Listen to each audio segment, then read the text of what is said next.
தாய் தமிழ் உறவுகளுக்கு வணக்கம். பரபரப்பான செய்தி, 2-3 நாளா சுத்திக்கிட்டே இருந்த செய்தி. செங்கோட்டையில் செங்கோட்டையனை பத்தின செய்தி. தாவேக்காவில் இணைந்தார் செங்கோட்டையன், உறுதிபட சொல்லிட்டாங்க. அதிகாரப்பூர்வ தகவல் மாதிரி வந்துருச்சு. ஆனா உண்மை என்ன தெரியுமா? தாவேக்காவில் செங்கோட்டையன் இணைந்தார் கிடையாது, பாரதிய ஜனதாவில் செங்கோட்டையன் இணைந்தார். அதுதான் உண்மை. செங்கோட்டையன் தாவேக்காவுக்கு என்ன சம்பந்தம்? ஆனா தொடர்ச்சியாக நமக்கு தெரியும், பாரதிய ஜனதா அதிமுகவை ஒண்ணுமில்லாம அழிக்கணுங்கிறதுல தொடர் முயற்சி. அதுல முதல்ல கையில் எடுத்தால்தான் பன்னீர்செல்வம் அவர்களை. ஓபிஎஸ்ஐ தொடர்ந்து அவங்க கையில் எடுத்தது எடப்பாடிய. இப்ப எடப்பாடி கையில கட்சி இருக்குது. அப்ப இதை எப்படி உடைக்கலாம் அப்படின்னு பாக்குறப்ப இவருக்கு அடுத்த நிலையில யார் இருக்காங்கன்னு பாக்குறாங்க. அப்ப செங்கோட்டையன் தான் இருக்கிறார். அப்ப பாரதிய ஜனதா செங்கோட்டையனை கையில் எடுக்குது.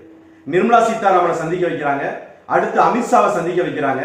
உள்ளுக்குள்ள ஒரு பிரச்சனை வரும், கண்டிப்பா செங்கோட்டையனை வெளியேற்றுவாங்கன்னு தெரியும். இது செங்கோட்டையனுக்கும் தெரியும்.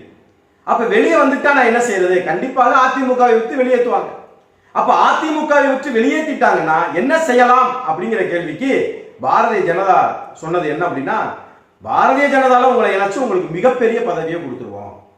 அப்ப செங்கோட்டையனும் அதுக்கு சரின்னா சொல்றாரு. ஏன் அப்படின்னா 53 ஆண்டு கால அரசியல் பயணம் செங்கோட்டையனுக்கு.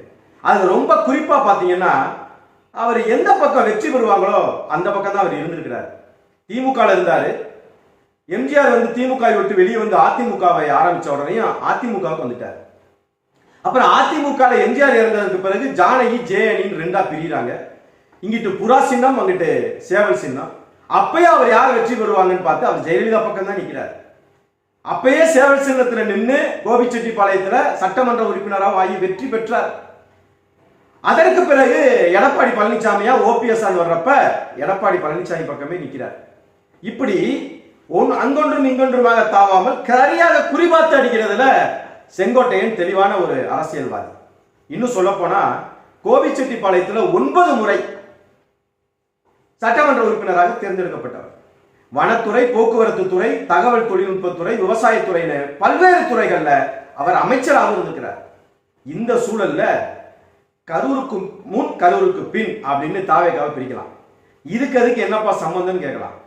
செங்கோட்டையனை கையில எடுத்து அதிமுகவை உடைத்து செங்கோட்டையனுக்கு பாதுகாப்பாக பாரதிய ஜனதாவை வலுப்படுத்துவதற்காகத்தான் செங்கோட்டையனை பிரிச்சு பாரதிய ஜனதா எடுத்துச்சு. ஆனால் கரூர் சம்பவத்திற்கு பிறகு அந்த பல்ட்டி அடிக்கிறாரு விஜய்.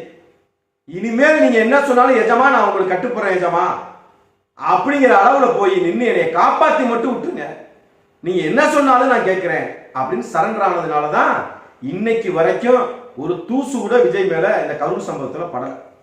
இல்லைன்னா இன்னைக்கு இருக்கக்கூடிய திமுக ஆட்சி அவங்க சும்மா விட்டுருக்குமா அவரை அப்படின்னு பார்த்தோம்னா அதுக்கு வாய்ப்பே இல்லை. இதையெல்லாம் தாண்டி தன்னை காப்பாற்றிக்கிறதுக்கு கொள்வதற்காக பாரதிய ஜனதாவில் தாவேக்காவை மொத்தமாக அடகு வைக்கிறது இல்லை, மொத்தமாக வித்துட்ட அப்படின்னு கூட சொல்லலாம். அப்ப இந்த சூழல்ல என்ன நினைக்கிறாங்க பாரதிய ஜனதானா, இனி நம்ம ஒவ்வொரு தடவை விஜய் கிட்ட பேச முடியாது, நீ இப்படி செய் அப்படி செய் சொல்ல முடியாது. ஆதவ் அர்ஜுனாட்ட பேச முடியாது. ஏன்னா அவர் ஏற்கனவே திமுக, அதுக்கப்புறம் விடுதலை சிறுத்தைகள், அப்புறம் தாவேக்கா, அடுத்து எங்க போறாருன்னு அவருக்குமே தெரியாது, இவங்களுக்கும் தெரியாது. புசியானு சொல்லவே வேணாம், அந்த அளவுக்கு அறிவு ஞானம் இருக்கிறதாக பாரதிய ஜனதா அவரை கணக்கில் எடுத்துக்கல. ஜானோரைக்கசாமி வியூக வகுப்பாளர் தான். இந்த உள்ளரசியல், இந்த சித்து விளையாட்டு இதெல்லாம் அவருக்கு தெரியாது. அப்ப பாரதிய ஜனதா என்ன கணக்கு போடுது கரூர் சம்பவத்திற்கு பிறகுனா, செங்கோட்டையனை கொண்டு போய் அங்க கொண்டு போய் தாவேக்கால போய் உட்கார வச்சிட்டோம்னா முடிஞ்சு போச்சு விஷயம். தாவேக்காவினுடைய ஒரு பெரிய கிளை அமைப்பாக, பாரதிய ஜனதாவினுடைய பெரிய கிளை அமைப்பாக தாவேக்காவை மாத்திரலாம் அப்படின்னு நினைக்குது. இதுதான் நடந்தது. இதை தாண்டி நீங்க சொல்லுங்க, செங்கோட்டையனுக்கு விஜய்க்கு என்ன சம்பந்தம்? தாவேக்காவுக்கும் செங்கோட்டையனுக்கு என்ன சம்பந்தம்? இதுக்கு முன்னால் அதை பத்தின ஏதாவது முகந்தாரம் இருந்திருக்குதா? ஆனால் பாரதிய ஜனதாவோட அவர் பேசிட்டு இருக்கிறாரு. ஆயா நிர்மலா சீதாராமனை பார்த்தார், அமித்ஷாவை பார்த்தார், எல்லாமே நடந்துச்சு அப்படின்றதெல்லாம் உண்மை. அப்ப கரூர் சம்பவத்திற்கு பிறகு திடீர்னு இப்படி ஒரு பல்ட்டி எதுக்காக நடக்குது அப்படின்னா, மொத்தமா தாவேக்காவை பாரதிய ஜனதா தூக்கிடுச்சு. இனி பாருங்க, இனி உள்ளுக்குள்ள விஜய் சொல்றதும் நடக்காது, புஷியானந்த் சொல்றதும் நடக்காது, ஆதவ் அர்ஜுனா சொல்றதும் நடக்காது. ஏன்? வியூக வகுப்பாளர் ஜான் ஆரோக்கியசாமி சொல்றதும் நடக்காது. இனி செங்கோட்டையன் தான் தாவேக்கா, தாவேக்கா தான் செங்கோட்டையன், அவ்வளவுதான். ஆனா இது ரெண்டும் சேர்ந்தது யாரு? பாரதிய ஜனதா. இதுதாங்க அரசியல். இன்னும் சொல்ல போனா இந்த பரப்புரை பயண திட்டத்துல கில்லாடி செங்கோட்டையன்.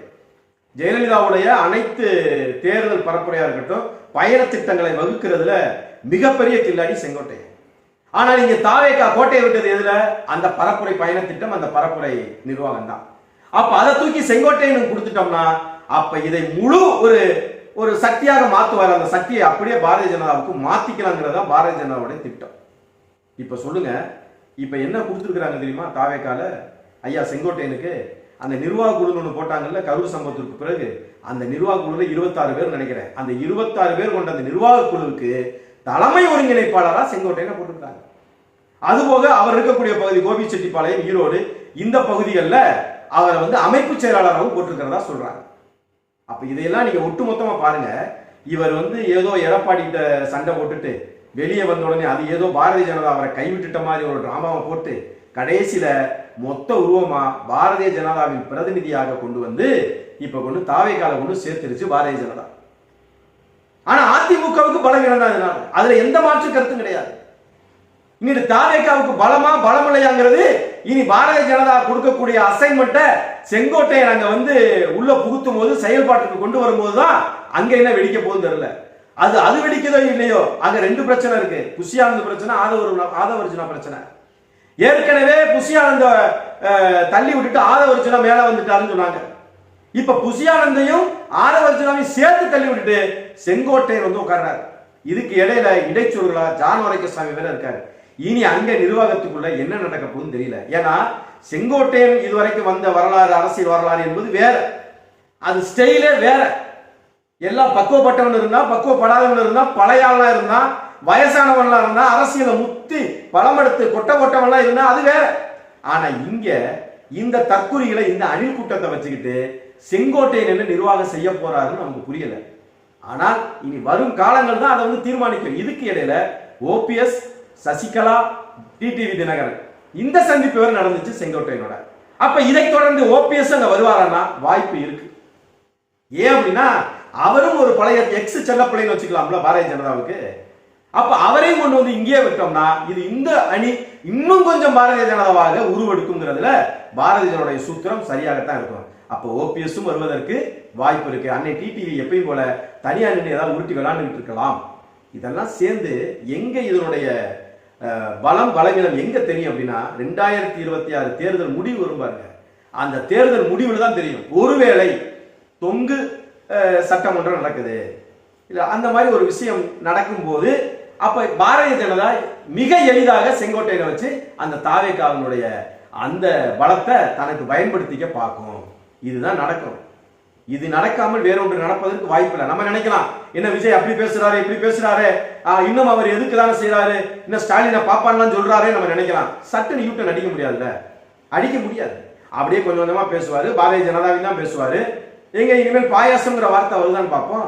பாசிசம்ங்கிற வார்த்தை பாயாசம் கூட வந்துடும். பாசிசம் வருமானு பார்ப்போமே.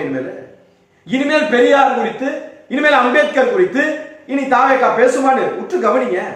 பார்க்க தானே போறோம் காட்சிகளை. என்னை பொறுத்த வரைக்கும் இங்க காட்சிகள் இனி அடிக்கடி மாறும். காலையில ஒரு காட்சி இருக்கும், மத்தியானம் ஒரு காட்சி இருக்கும், மாலையில மாறும். கட்சிகள் மாறும், கட்சி தலைவர்கள் மாறுவார்கள், கட்சி தொண்டர்கள் மாறுவார்கள், கட்சி முன்னாள் பொறுப்பாளர்கள் எல்லாம் மாறுவார்கள், கூட்டணிகள் மாறும், உருமாறும். இது எல்லாம் தேர்தலுக்கு முன்னால் நிச்சயமாக நடக்கும்.